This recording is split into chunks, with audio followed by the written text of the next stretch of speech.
ka-feeling rich! Welcome to my mini vlog, flexing my farm. Yan guys, ang dami nating tanim. May okra, may papaya. O diba? Kaya nga feeling rich kasi maraming assets. Invest na rin kayo sa farm guys. Yan, papunta tayo sa ating maisan. Meron din tayong maisan kahit mayaman tayo guys. Come on, kain tayo ng mais. Healthy. Hindi tayo magkaka-diabetes. Yan. Ito yung mais section.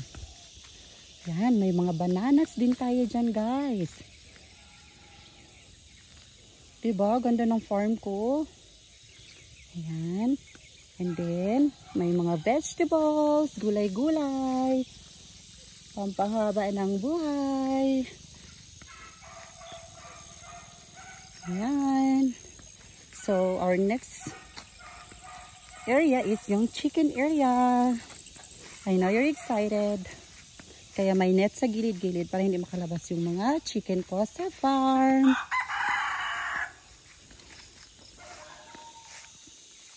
O, diba? Nakaline yung papaya. O, napaka-disiplinado nila guys. Naka-form in line. Sana all disiplinado. Oops! Yan yung mansion ko dito sa farm. Siyempre, kailangan makita din ang mukha ko.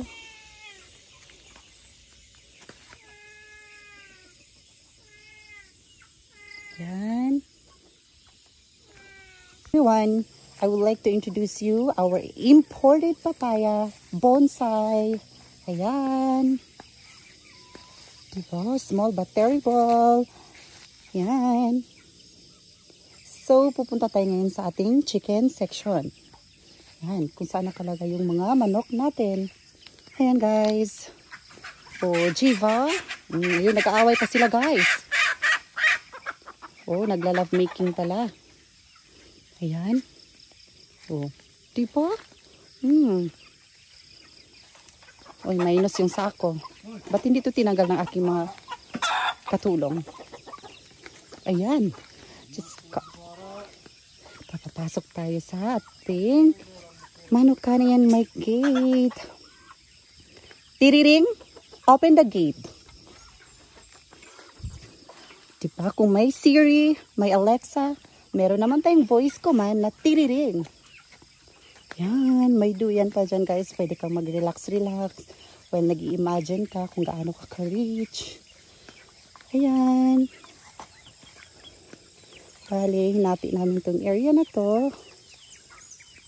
Kasi, may marami tayong breed ng chicken. Yan. Ang ganda, diba? Sana kayo din may farm.